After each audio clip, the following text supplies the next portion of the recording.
Cześć, Bartek Urban. Zapraszam do testu Volvo XC60. Może i tego nie widać, ale prezentowane tu przeze mnie Volvo XC60 przeszło facelifting. W sumie to chyba powinno się powiedzieć inside czy tam interior lifting, bo z zewnątrz zmiany są tak delikatne, że nie sposób je zauważyć. Podobno delikatnie przemodelowano zderzaki oraz grill, a także pojawiły się nowe wzory felg czy kolorów. Szczerze, to ja nie widzę żadnych różnic, ale to absolutnie nie jest wada. XC60 wciąż wygląda świeżo, nowocześnie i bardzo ładnie. Naprawdę, to jedno z ładniejszych aut w tym segmencie. Dodatkowo, ja mam egzemplarz z opcjonalnym pneumatycznym zawieszeniem i po podniesieniu XC60 wygląda naprawdę bojowo. W ogóle jest tu też taka funkcja komfortowego wsiadania i wysiadania, która obniża auto, w zależności czy wysiadamy, czy na przykład podchodzimy do bagażnika. Nie robi tego aż tak spektakularnie jak w testowanym niedawno Audi S8 i w zasadzie ten bajer jest średnio potrzebny. Ja go od razu wyłączyłem. Zresztą w bagażniku jest oddzielne sterowanie od wysokości tylnej części nadwozia właśnie po to, żeby jakieś cięższe przedmioty łatwiej pakować. Kufer ma pojemność 483 litrów, a pod spodem mamy jeszcze miejsce na koło zapasowe, zestaw kluczy oraz jak widzicie są tam elementy od zawieszenia pneumatycznego oraz miękkiej hybrydy. Tak. Teraz w Volvo każdy silnik ma miękką hybrydę lub jest hybrydą typu plug-in, ale o tym będzie troszeczkę później. Bagażnik można oczywiście powiększyć poprzez położenie kanapy i wtedy mamy płaską podłogę. Wskakujemy na tył i tutaj spokojnie się mieszczę, a mam 186 cm wzrostu. Zarówno na nogi, jak i na głowę mam jeszcze trochę wolnej przestrzeni. Z tyłu mamy podłokietnik z przejściem do bagażnika, mamy też mały zamykany schowek oraz rozkładane miejsca na napoje. Poza tym z tyłu w opcji może być oddzielna strefa klimatyzacji, a także mamy nawiewy, i to na środku, jak i po bokach. Znalazło się też miejsce dla 2 złącz USB typu C. Z przodu witają nas klasyczne, pięknie wyglądające i bardzo wygodne fotele, które w odmianie poliftowej mają jedną zmianę. Otóż producent zrezygnował z prawdziwej skóry na rzecz skóry sztucznej, ekologicznej. I muszę Wam powiedzieć, że widać różnicę. Pierwszy raz mam Volvo, w którym nie będę narzekał na skórę, że już jest pogięta czy nawet lekko popękana.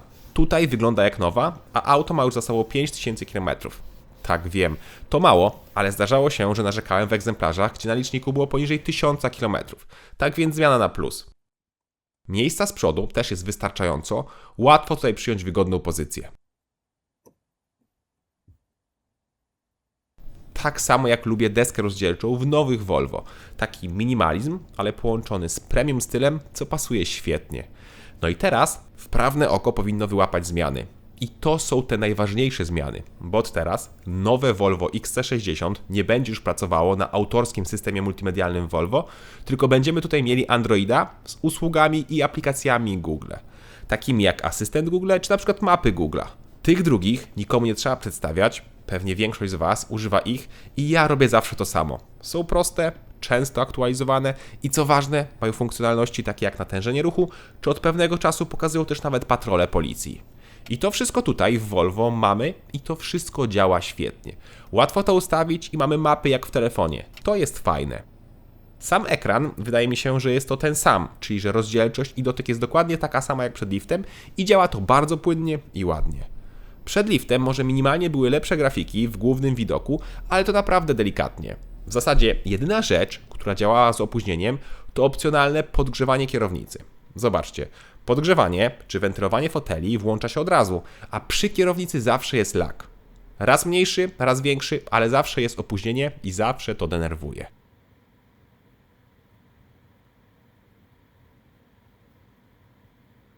Denerwuje też brak polskiego asystenta Google, mimo iż taki już od pewnego czasu jest w telefonach, komputerach czy tabletach. Zresztą w ustawieniach jest też on widoczny, tylko tu jeszcze nie został zaimplementowany, ale to pewnie kwestia jakiejś aktualizacji i to się pojawi. Okej, Google. Prowadź do Warszawa. Sorry, I don't understand. Okej, Google. Set navigation to Warsaw. Navigating to also Polska SP. Zio. O. Set navigation to Warsaw, Poland. Navigating to Warsaw.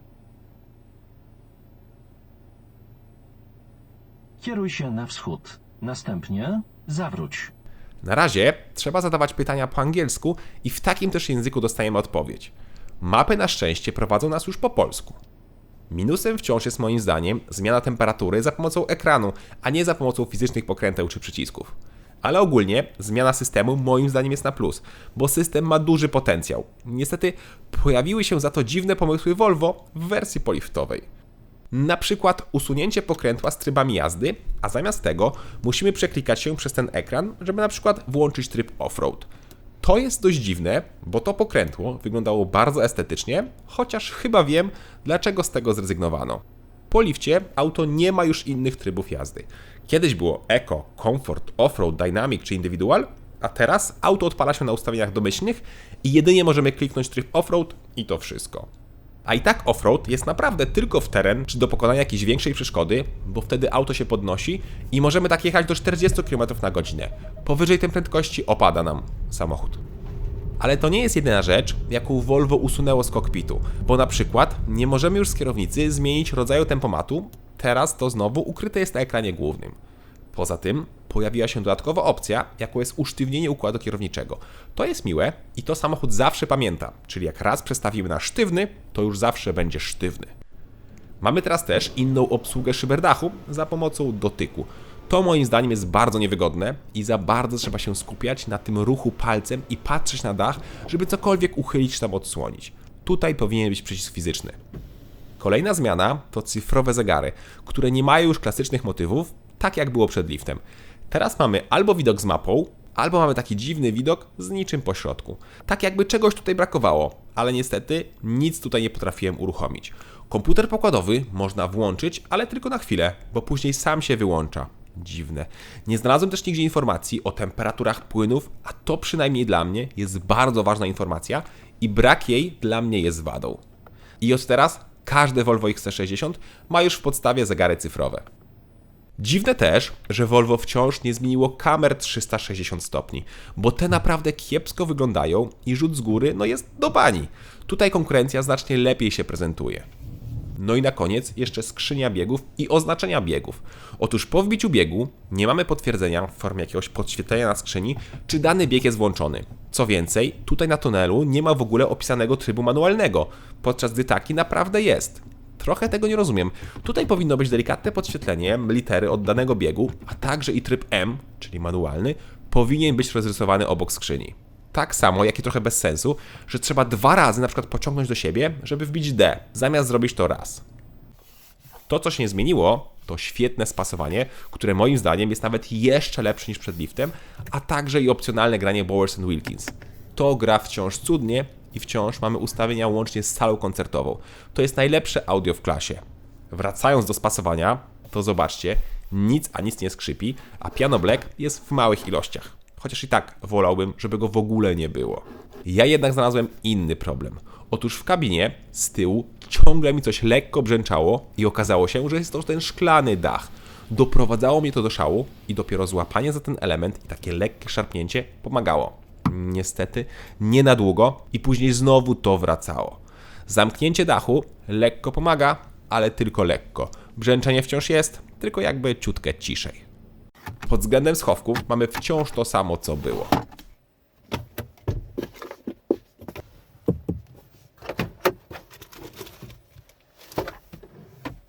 Dobra, to pora zajrzeć pod maskę. Tutaj gama się nie zmieniła względem przedlifta i mamy same 2-litrowe jednostki. A ja pod maską mam silnik o oznaczeniu B4, który może oznaczać albo benzynę, albo diesla. Tak, Volvo ma taką samą nazwę dla zarówno diesli, jak i benzyn. Nie wiem, jak oni na to wpadli, ale świetny pomysł. Ja mam silnik wysokoprężny, co zresztą słychać.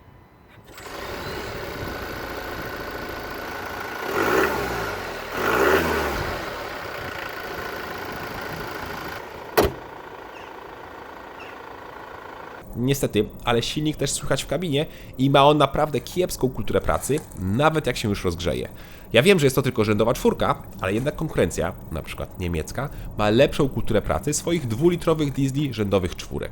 Osiągi również nie są jakieś rewelacyjne. Silnik ma 197 koni i 400 Nm, co w połączeniu z napędem 4x4 przekłada się na sprint do setki w czasie 8,3 sekundy. Ja to oczywiście zweryfikowałem.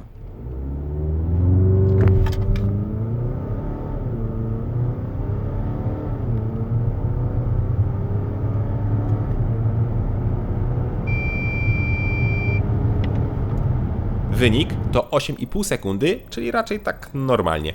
W ogóle normalnie to jest dobre określenie, bo zarówno prowadzenie, jak i spalanie wszystko jest normalne. Tak jak mówiłem wcześniej, auto ma na przykład możliwość usztywnienia pracy układu kierowniczego, co jest fajne. Niestety nie jest fajna praca zawieszenia pneumatycznego, które tak naprawdę ciężko poznać, że w ogóle jest pneumatyczne. Gdybym wsiadł i nikt mi nie powiedział, jakie to jest zawieszenie, to bym powiedział, że jest to klasyczne, zwykłe. Pracuje dość sztywno i nie jest to kwestia 20-calowego koła. Ale też, żeby było śmieszniej, czasami zdarza się, że niektóre przeszkody pokonuje wręcz pływająco. Tak jak właśnie powinna robić pneumatyka. Niestety w samochodzie nie ma żadnych opcji zawieszenia pneumatycznego, poza możliwością wyłączenia zawieszenia pneumatycznego, co skutkuje niczym. Poważnie, ja nie czułem różnicy po wyłączeniu tej opcji. Tak więc moim zdaniem bez sensu dopłacać, no chyba że zależy Wam na wyższym prześwicie, to wtedy nie ma wyboru. Ja autem wybrałem się w lekki teren i faktycznie wyższy prześwit pozwala bez zastanowienia się jechać po większych kolejnach czy nawet jakichś kamieniach. W zasadzie to źle podałem wcześniej moc, bo faktycznie silnik spalinowy ma 197 koni, ale mamy dodatkową 48V instalację elektryczną, która daje nam dodatkowe 14 koni. To jest zestaw miękkiej hybrydy, która wspomaga rozrusznik i ma zmniejszyć spalanie. I co do pierwszego, czyli do rozrusznika, to system start-stop, który jest permanentny i nie da się go wyłączyć, działa wspaniale. Poważnie, wspaniale. Jak nie jestem zwolennikiem systemu start-stop, tak tutaj działał tak idealnie, że go nie zauważałem. Poważnie, nie czuć kiedy auto gaśnie i się odpala. No dobra, słychać, że nie klekocze nam diesel, ale samego odpalenia nie czuć. Brawo.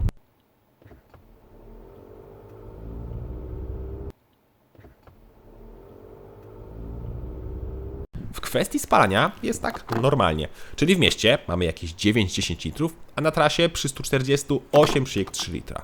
W sumie to jak na 4x4 i niemal dwutonowe auto, bo to XC60 waży 1968 kg, to jest chyba dobry wynik. Bak paliwa ma 71 litrów, więc przy pełnym baku zasięg na trasie potrafi wskazać nawet 1100 km. I co ważne, w kabinie jest bardzo, ale to bardzo cicho, nawet powyżej prędkości autostradowych, z tym, że jest jeden mały haczyk. Ja miałem dodatkowo laminowane szyby boczne, czyli opcję za 4600 zł. Niestety, nie wiem jaka jest różnica względem auta bez tej opcji. Wróćmy jeszcze na chwilę do skrzyni biegów.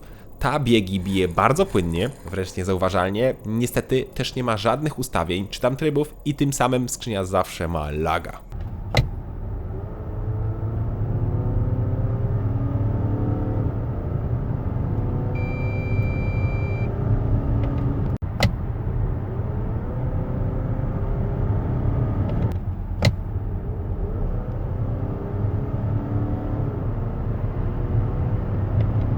Czyli podsumowując, pod względem mechanicznym silnik pracuje dość głośno, ma przeciętne osiągi, normalne spalanie i zwykłe neutralne prowadzenie.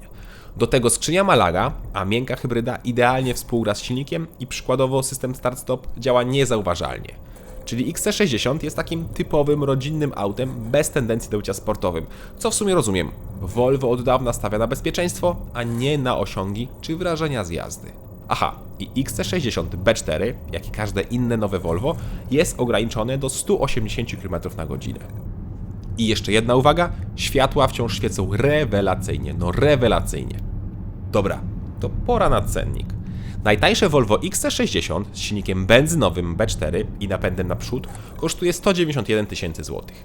Taki sam diesel B4 kosztuje 8 tysięcy złotych więcej, czyli już 199 tysięcy złotych. Dopłata do napędu 4x4 to 10 tysięcy złotych, czyli wersja silnikowa, jak testowana, to wydatek 209 tysięcy złotych. Mój egzemplarz miał jednak najbogatsze wyposażenie, Inscription, i jego cena to 240 tysięcy złotych. Oczywiście w podstawie, bo ja miałem dodatki, które teraz widzicie na ekranie i w rezultacie cena końcowa tego egzemplarza to 333 600 złotych. Jest drogo, czyli jest to premium.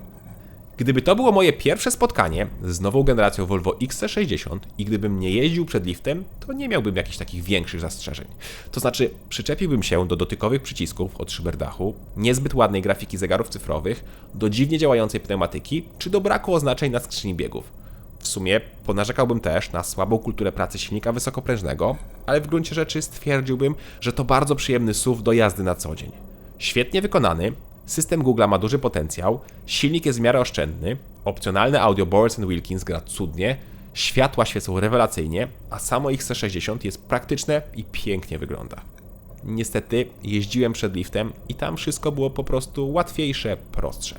Żeby zmienić tryb jazdy, wystarczyło nacisnąć fizyczny przycisk, a nie przeklikiwać się przez menu. To samo tyczyło się tempomatu albo szyberdachu. Nawet cyfrowe zegary były ładniejsze, prostsze i bardziej eleganckie. To nie są oczywiście ogromne wady, niektóre pewnie powiecie, że to nawet przyczepianie się na siłę, ale mnie te drobnostki właśnie denerwowały. A że Volvo to klasa premium, to właśnie tutaj trzeba patrzeć na wszystko. Cześć!